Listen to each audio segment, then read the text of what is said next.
Hey guys, you guys ever wonder what factors cause increased plantar pressure in the foot? Well, maybe not, but stay tuned to find out. So welcome to another LitReview where I dumb down scientific journal articles to my level. So today, the article that we'll be discussing is titled Association Between Second Metatarsal Length and Forefoot Loading under the Second Metatarsal Phalangeal Joint. It is authored by Flesher, and the others co-authors of this paper are Dr. Sheesh, Cruz, Waverly, Jones, Klein, and Weil Jr. and Weil Sr. So the focus of this paper deals with the plantar plate injury. There are a lot of ways that you could get injured in the plantar plate, and plantar plate is basically tissue that is continuation of certain fascia and ligaments in this part of the foot. And the injury to that area often causes what we call the metatarsalgia, or the pain in the metatarsal, which is anatomically located right proximal to the plantar plate. So the authors of this thought about plantar plate injury, and often in clinic setting, people come into the clinic with complaint of the plantar plate or pain, general metatarsalgia or pain in this area where the second metatarsal is located. And there's been previous research showing that increased length in second metatarsal could cause interruption in the plantar plate, because when they're walking, the lengthened second metatarsal will kind of punch or put more pressure in the plantar plate. That ultimately causes injury to it, and even can lead to a pre-dislocation syndrome, where it results in hypermobile joint of the other metatarsal. And one of the clinical significant symptom of a plantar plate injury, not necessarily due to a lengthened metatarsal, but general plantar plate injury, is often exhibited by a crossover toe. And it's basically where the toe kind of crosses on top of the other toe. And that means that the plate that is basically holding the metatarsal in this location kind of becomes interrupted. The integrity becomes diminished, so that the toe could move more freely on top of each other, and ultimately the crossover toe can happen. So one of the study that the authors of this paper talk about is a study done by Calpel. And what Calpel did was they looked at the radiographic length of the metatarsal and the loading pressure from the respective metatarsal. And they examined first and third metatarsal specifically, and they found there was no correlation between the radiographic length of the first and third metatarsal to the pressure that is underneath it. And that kind of goes against the conventional thinking that if you have an increased metatarsal, that will result in an increased plantar pressure. And oftentimes, in a foot, second metatarsal is lengthened, and that's where the general pain often occurs. Or sometimes patients have callus under the second metatarsal head. So the authors of this paper thought that since Calpe didn't really examine the lengthened metatarsal of the second one, and said they did first and third, and they found out there was no relationship, they kind of wanted to illustrate if there's a relationship between the second metatarsal and the plantar loading of pressure. And it was just kind of interesting how the Calpe study didn't examine the pressure of the second metatarsal with the length. So the authors of this paper thought, why don't we examine that, and not just the absolute length of the metatarsal, but also how the length of the metatarsal relative to each other. Because sometimes you could have just a big foot with a long metatarsal. And we got to standardize that across all other subjects. So one way to do that is basically to evaluate based on relative length. So what they did was, in their clinic, they'll have patients come in, and they put all their patients through a pedobarograph. And it's basically, pedobarograph is a pressure plate of the foot. And they looked at patients that came in from 2012 to 2015 in a 3-year span, and they always take 3 steps from left and 3 steps from the right side of the foot. So they just walk on the plate, and then the plate will be able to measure the pressure from the foot. And basically the scientists and authors in here averaged each foot left and right of the 3 steps that they took. So that way they have a pressure plate information. So now they take a look at the x-ray and measure the relative length of second metatarsal, or the absolute length of the second metatarsal compared to the third one and compared to the first one. So how they measure the relative length is they use a method similar to the author Maestro. And what they did was you take the mid shaft of the second metatarsal and make a line perpendicular to that, to the tip of the head of the second metatarsal, and then similarly for the third metatarsal you draw a line across it, and then you basically put them together in a parallel fashion, and then the difference of that is basically the relative metatarsal length. And you would do that also for the second and the first one.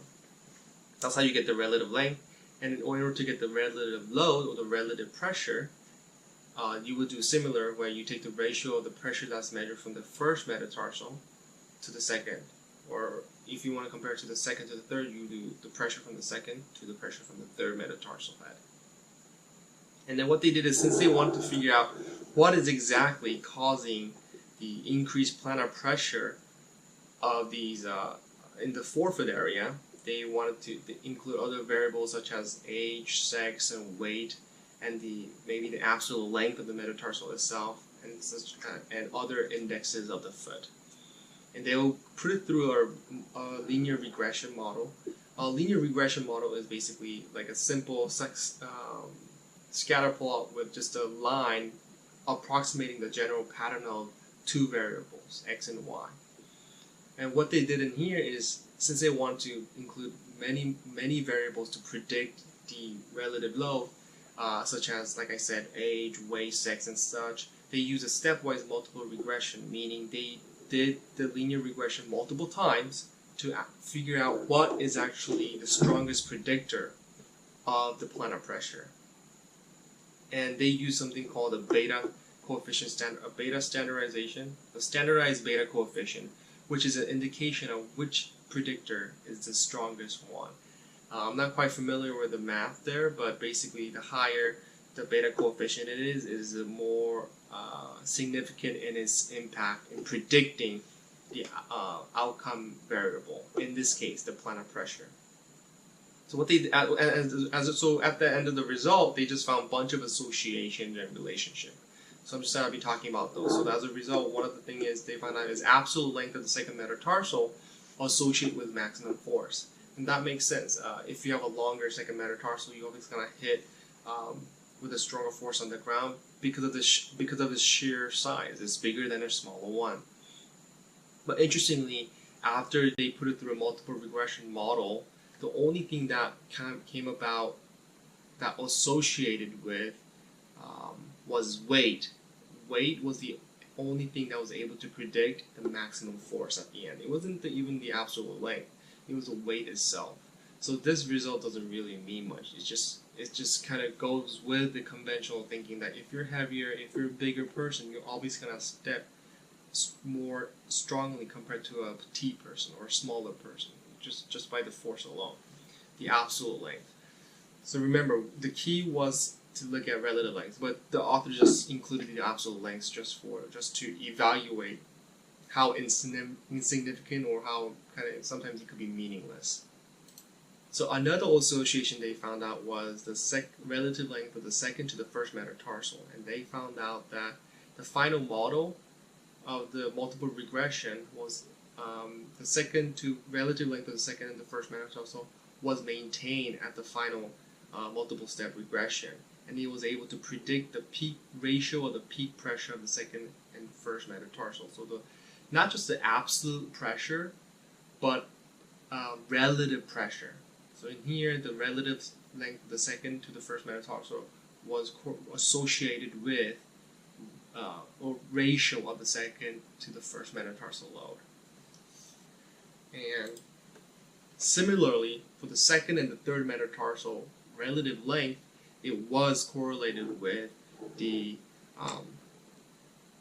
ratio of the load, ratio of the peak pressure of the second to the third metatarsal. Again, it makes sense. There were other variables that was correlated, but I just want to illustrate that the relative length of the second and the first, and the relative length of the second and third metatarsal did associate with being able to predict the the relative load on its respective head of the metatarsal.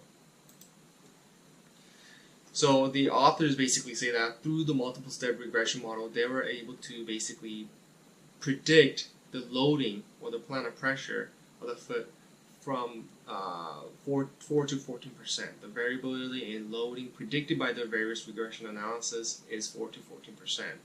This means that not everything is completely explained by the lengthened or relative length of the second metatarsal to the other metatarsal. There are other factors that can potentially explain the increased plantar pressure of respective metatarsal.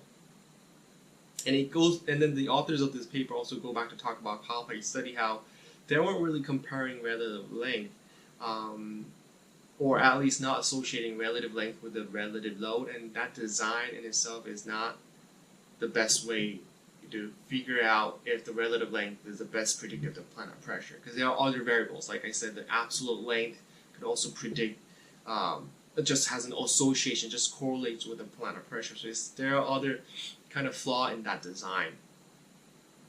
So, and ultimately the authors went on to say other studies that basically illustrated how since the relative length is the problem in causing increased plantar pressure, at least in terms of 14% loading variability, shortening the second metatarsal using while osteotomy resulted in pretty good outcomes. Patients were a lot of times satisfied with the result of shortening, and that the pain did go away in the majority of the time.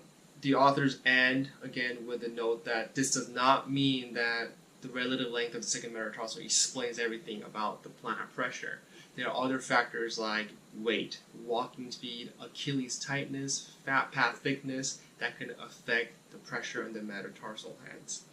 But the important thing here is, I think, what I glean from this journal article is that it's not just a straight up long second metatarsal that causes it. It is, but it's actually the relative length of the first or the relative length of the third in comparison. Because remember, people have different foot type. There are Roman foot type, there are Egyptian, there are Greek foot type, and they're not all parabolic like this. Egyptians just have a straight up big toe being the longest, second toe and third toe, fourth toe sequentially following in decreasing length. Greek foot type is what the skeletal structure illustrates. There's a parabola. Roman type is where 1, 2, and 3 are generally the same length. So, but those people may not necessarily always have pain in their foot. And the study is not really illustrating this, but because that wasn't the focus of their study. But a future study where they look at the soft tissue involvement in it, like the muscles and the ligaments that is involved in the foot, could potentially explain the other loading variability, because this is only the length of the metatarsal. It's only the bony structure in the foot. So the people with different foot type may have an adaptation with soft tissue involvement that kind of compensates abnormality in their metatarsal length. So that was just about this paper. I hope you guys enjoyed it. If you guys like to see more video, please remember to subscribe, and as always, thank you for watching.